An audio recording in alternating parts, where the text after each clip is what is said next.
I don't look at any feedback as negative. Oh, But I good look at it as perspective. just like, this is what someone has to Feedback. say. Yeah, it's like they don't like it. Okay, great. Like I don't see it as negative actually. Like Mm-hmm. don't like doesn't mean negative to me. It just means they don't like it. Welcome to REWORK, a podcast by 37 Signals about the better way to work and run your business. I'm Kimberly Rhodes, joined by the co-founder and CEO of 37 Signals, Jason Fried. As you guys probably know, we are in the process of building a new version of Basecamp, Basecamp 5. And although we can't share a lot about that now, I did think it'd be interesting to talk a little bit about why we're making a new version, but not only this version, but why we choose to make new versions of our products versus just adding new features. So Jason, maybe we start a little bit with the history. Basecamp started as Basecamp back in the day, and then we made Basecamp 2 onto Basecamp 3, which then became 4. Like, as you're doing this kind of process, what kind of things are you thinking about on making something completely brand new, a brand new version, a new number at the end versus just adding features? Yeah, I mean, when we started this, we didn't have any idea that we would be making big new versions, right? We just made Basecamp, which is now called Basecamp Classic, but just Basecamp. And we did everything we could to make it the best thing it could be. And we added a bunch of features and refined it and updated the interface and all the things. And then there comes a point, or there came a point. I shouldn't say there comes a point because this is not always the case. But in our case, there came a point where we had a new idea that would not fit on the chassis, let's say, of the existing product. It was a new interface idea. It was a radical departure from what we had done initially.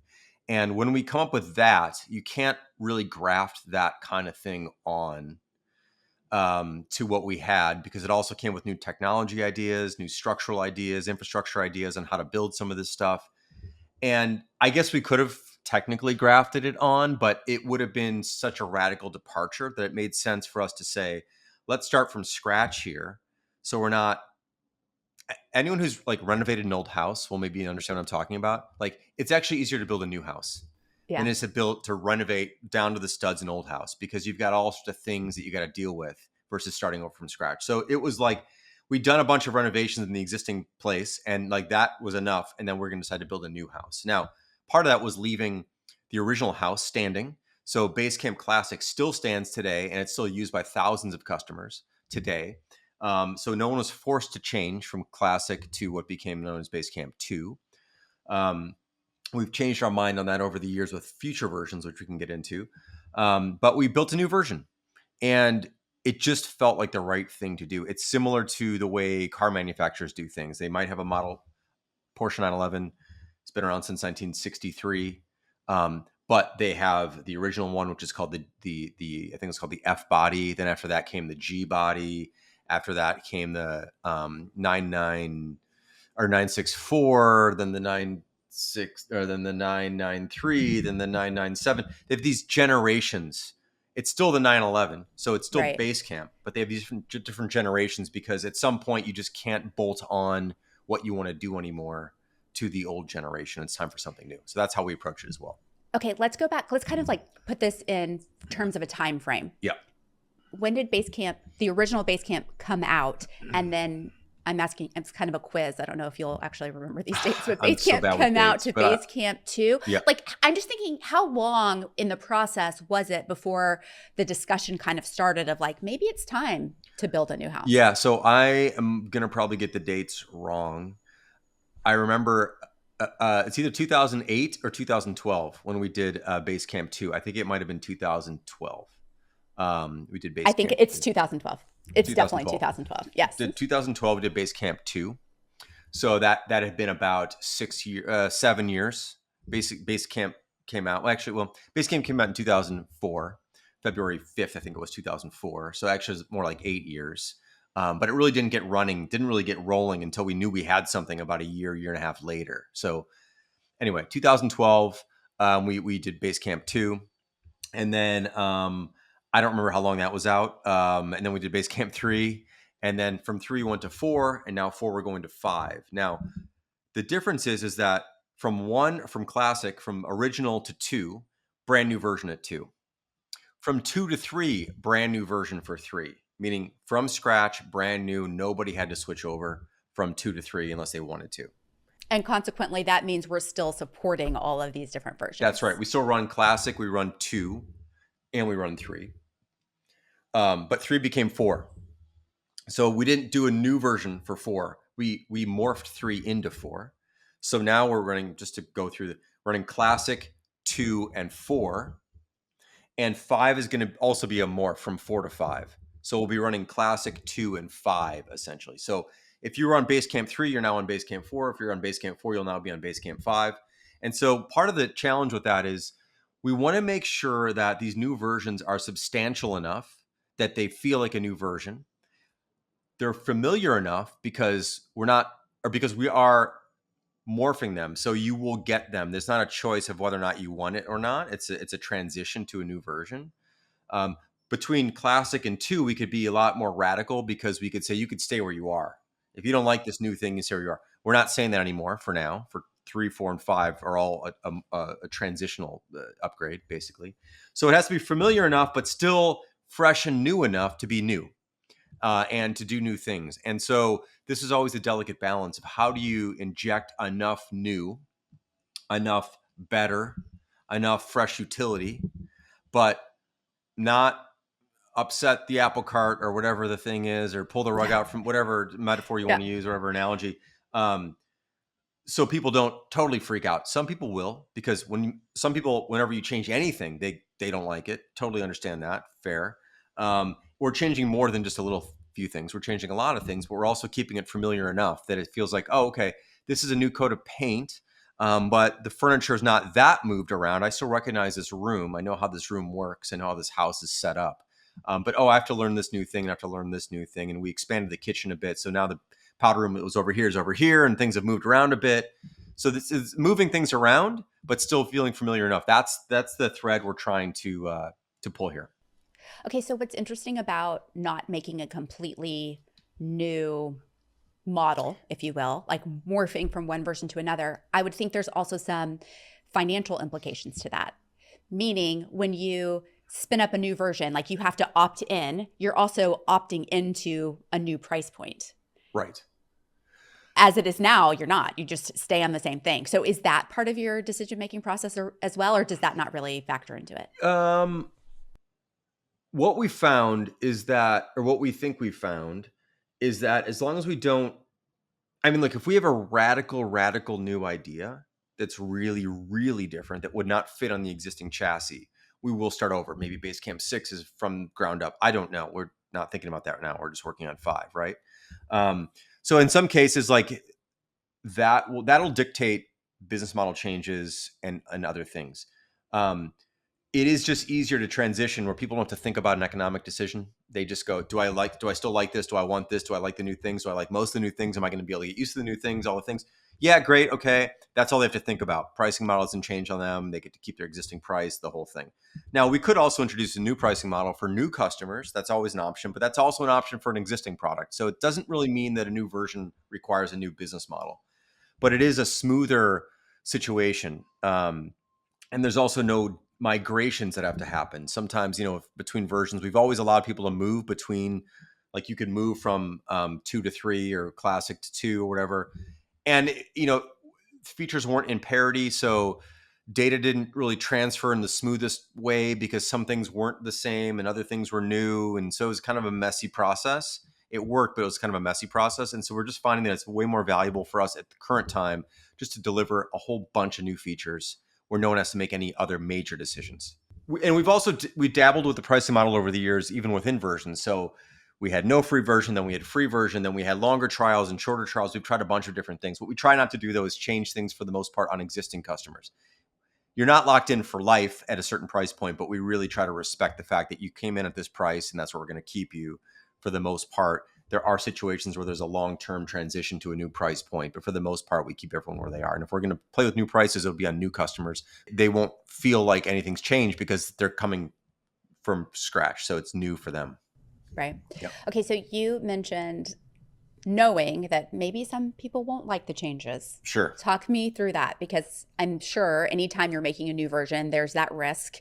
How are you thinking about the risk reward? Or are you trying to hold on to customers who might want to leave? Like, what does that kind of look like for you guys? Well, I mean, anytime you change anything, there's a number of people who don't like it, Sure. understandably so. I think people are actually very comfortable with change in general. What they're not comfortable with is change being forced upon them. So that's always just something in the back of my mind, which is like, are we changing this too much? Okay. Let's say we are. Is it worth it? Is Mm. the other, because sometimes it is worth it. Sometimes it is worth it to go, we have a new idea here. It's going to take people a long time to get used to it. So a short period of time, who knows, but people are going to get used to this. But the trade-off we believe is worth it. And there'll be some things in Basecamp 5 that are like that, where we're Mm. moving something around or changing the way something works or radically modifying a specific screen that will initially be jarring for people, understandably so, especially those who've been used to the way things have been and the way things are currently in Basecamp 4. But we believe that if we explain it clearly and we give people a chance and people give us a chance, they'll see why we made these changes and they'll feel good about them in the end. Not everyone will, though. Some people always want things the way they were. And it's always been interesting for me, as being around in this business for a long time, to see the things that people would argue against, then being the things that those same people will defend. So, for example, when people moved from 2 to 3, there was things in 3 that were radically different than 2, and some people hated those changes in 3. Okay, but then but then they finally got used to them in 3, and then we changed them again in 4. They were clinging on to the things in 3 that they initially hated when we moved from 2 to 3, but now they love and they don't like the new thing we have in 4. So it's totally natural and normal. And this Yeah. is just a human condition. And it's just born out of, it feels evolutionarily accurate for a lot of different reasons. So I get it. So part of this is understanding that some people are going to react negatively to change. Some people are going to react negatively, very negatively, a little bit negatively. Some people are going to not like it for a few days and then see it and then dig it. Some people will never like it, whatever. The key to me is never to, when you launch something brand new, is to never actually not to pay attention to feedback for probably the first 30 days, Oh, wow. unless there's something that's like busted, like Sure. this doesn't work anymore. This is a bug, different story. But as far as like, I don't like this, or I like the way it was, or I don't like where this moved, or I don't like how this works, or whatever. I get all that. I have the same reaction to new things too sometimes, and so I think it's just good to go. Yeah, I hear that. Let's see what the feedback looks like 30 days from now versus Yeah. the. This is going to sound negative. Sort of the knee jerk reactions Yeah. initially. Yeah. I have them too. We all have them. So I want to ignore my own as well. Like when I was switching over to Amarchi, David's thing, in Linux, like this is a whole new world to me. It's totally awkward and strange, and I got to use the keyboard for everything. And I can immediately go, I don't like this. Right. But I can also go, okay, let me just. There's something here. Probably other people seem to like it. Maybe I just need to get used to it. And so I recognize my knee jerk reactions as such, and go, you know what? Okay, yeah, this is awkward. This is weird. I've got to get over this hump, though. I've got to give myself a chance to get over this hump so I can see, Yeah. what's in the valley beyond, right? And if I don't give myself that chance, I'm just going to push back. So I try to like give everybody that chance by not being reactionary and just hearing, but kind of ignoring in a pleasant way, and go, let's see what this looks like in a few weeks. Yeah.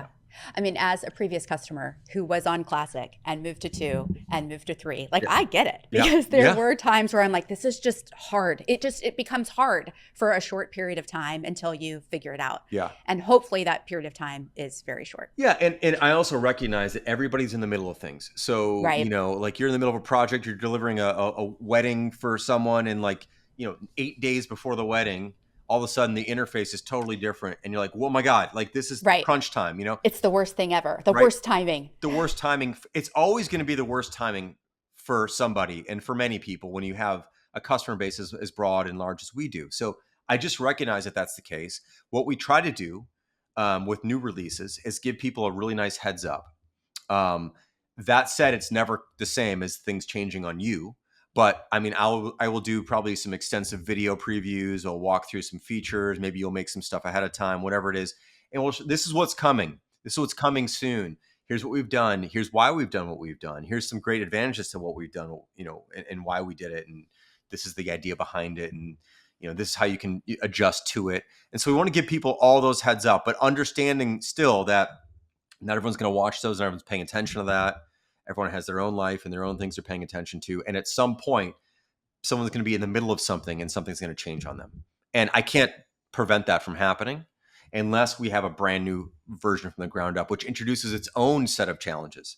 So it's all about trade-offs and recognizing that like, you can't make it right for everybody. Okay, so you said you kind of ignore feedback in the beginning. At some point, I assume you start looking at it. Have there been times in the company's history that you can think of where we've changed something because of negative feedback? Yeah, and I don't look at any feedback as negative. Oh, But I good look at it as just perspective. like this is what someone has to Feedback. say. Yeah, it's like they don't like it. Okay, great. Like I don't see it as negative actually. Like Mm-hmm. don't like doesn't mean negative to me. It just means they don't like it. Like Yeah, I it's like that. more of I try to remove the value judgments from it and go, what's actually happening here is something isn't jiving with them. Something doesn't work as well as they think it should, or maybe they don't realize they could do this thing that we do have now, and they just need to learn about it, or maybe they simply just don't like it. Like there's things I don't like in the world that I use. Like nothing's perfect. As they Yeah. say, obviously. So yeah, I'm sure there's been I'm trying to remember. Like, I think one of the things that we did, I can't quite remember what decisions we made around this, but with Basecamp 3, we introduced pings, which is direct messages. Didn't have that before. Um, and we separated the ping menu from the hey menu. Hey menu is notifications for like new messages, comments, to do assignments, Tasks. that kind of Yep. thing, tasks, right? Eventually schedule stuff. And then pings were separate from that. And we decided we made them separate, even though they're both notifications, because we felt like pings were things that someone's trying to directly get in touch with you, and we want that to be something that is not hidden behind other notifications, because people tend to leave a lot of notifications around in Yeah. general. So we want to kind of separate these out. And I remember there was a lot of tension around that, even internally initially. And I can't quite remember if we made some fundamental changes to that after we launched, but I just remember that being a contentious thing. Some people are like, I want one menu for notifications. Some people understood the reason why we separated it out. We also had a campfire. At one point, we had a separate menu for campfires. This is actually something we did do, I believe, with Oh, campfire notifications. Chat rooms were different. So we had like pings, hey, and then chat, I think. yeah. And then we had that for a little bit, and we then unified those under the hey menu after, there's a lot of this, and it's not just like customer feedback. That's part of it. It's also like, how do we feel about it? Because we're And using it. yeah, we're using it Yeah. and we're not always sure ourselves. Like, there's some things you just don't really quite know about. And after you use it for a while, you realize that, you know what, we could bring this over here and unify this and it actually be a better experience. And these things shouldn't be as precious as we're treating them. And but in general, there's always little things.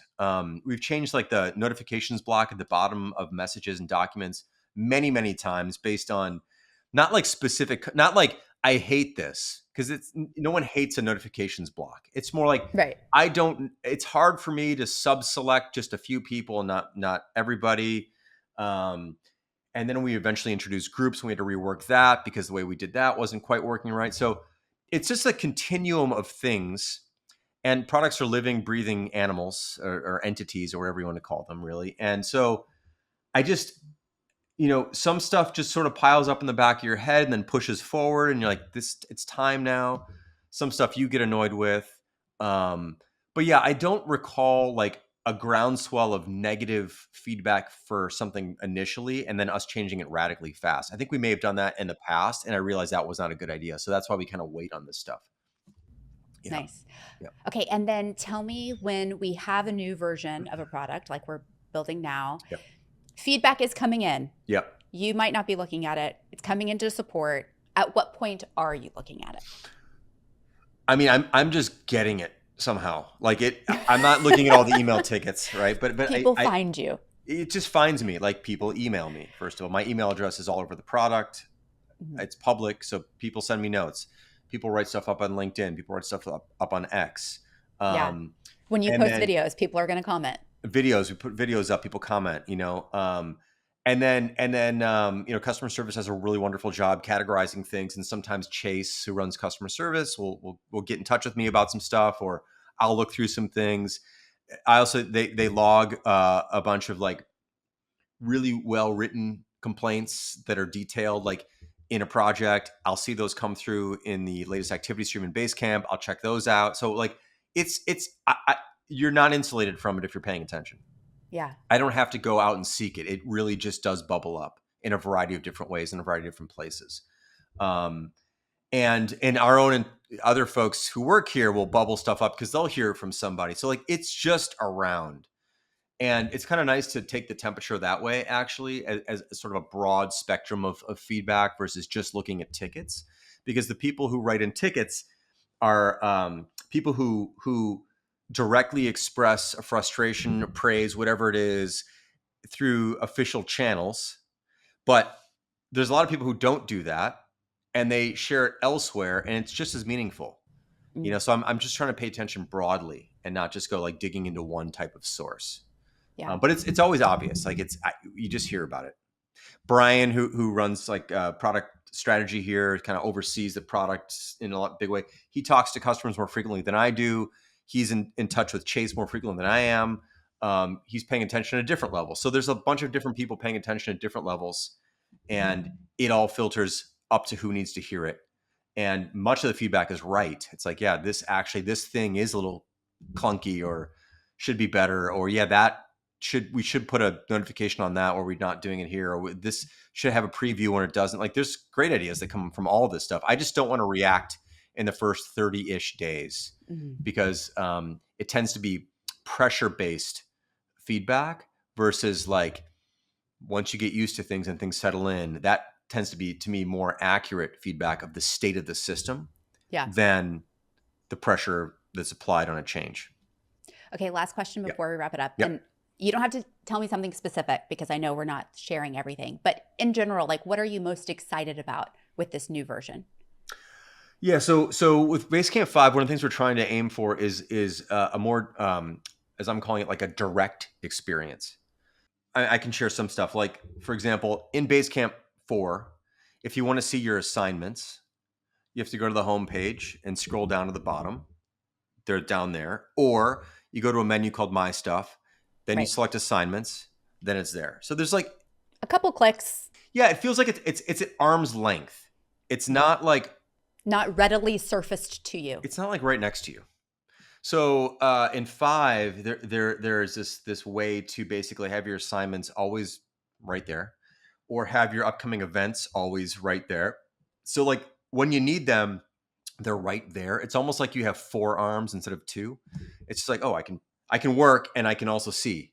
I can work and I can also see, or I can use this other arm I have to pull something up without leaving where I am. Like it's this sense of more things being surfaced in a way where they're not in your way, but they're right where you need them when you need them without having to leave to go do something else. So as I mentioned with 4, yeah, that's a couple clicks away. It's not like a lot of couple clicks is a bunch, but like you have to leave what you're doing to go somewhere else. So we're trying to prevent or not prevent, we're trying to reduce that urge to have to leave. Same thing is true with pings. With pings, where people direct message you, you go up to the pings menu, you select a ping, everything's gone, screen's replaced with the ping.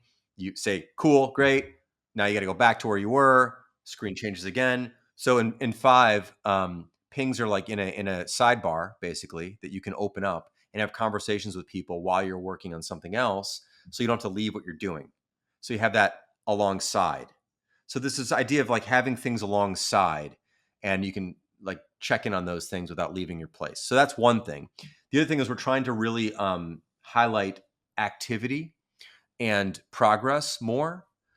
So trying to get rid of a more static feeling sometimes. There's some screens in Basecamp that are kind of static, and we're trying to make sure every screen is kind of active, and that it always has like, here's the latest thing, here's what's been happening, here's who's actually working on stuff, not just who has access, but who's actually been working on things. So it's a little bit more current in that way as well. Um, and also just slightly better use of screen real estate, and tightening up a lot of things, adding some new stuff. I'll give you another little hint. Like we're bringing a calendar, like a full blown calendar, back to Basecamp. So we had a great calendar in 2. We had a great calendar in 3. You're making all those Basecamp 2 people really happy. Yeah, we had a dot calendar kind of thing, we called it. and we're coming back with a full-blown calendar in 5. So that's another major change that's been primarily pushed from customers. They've been asking for that because we used to have a really great one. We went away from it, and we're bringing that back. So there's a lot of big banner features, like big new things. There's a lot of things that are just a little bit closer at hand, more direct. Things are going to feel more active. So you feel more informed about what's actually going on and who's involved. And so it's a bunch of subtle things and a bunch of banner things. And we're very, very excited about it. What we're trying to do now is actually talking with Brian a lot about this. Where do we draw the line? So what makes it into 5, and then what waits for what we would call 5.1, which is like, Yeah. Just regular feature releases. yeah, and that ties into like, when can we get this thing out? I mean, we could get it out much faster if we draw the line earlier. We want to get a few more things in. Like, there's some deep infrastructure stuff I still want to consider doing, and that would be a hard thing to do after the release because it's like fundamental to the way users work, and it's better to do that now than later. So some of that stuff, we're kind of moving that stuff forward, pushing some other stuff back, holding a few things maybe that we might release after. We're not really sure yet. So that's kind of the place we're in right now. Okay, well, you gave me a lot more spoilers than I thought you were going to say, so I'm sure you made a lot of people happy. People have to imagine, though. So it's yeah, we're good. Okay, well, with that, we're going to wrap it up. Rework is a production of 37 Signals. You can find show notes and transcripts on our website at 37signals.com/podcast. Full video episodes are on YouTube. And if you have a question for Jason or David about a better way to work and run your business, please send those questions. Like, I literally love receiving them. You can make a video recording at 37signals.com/podcast question.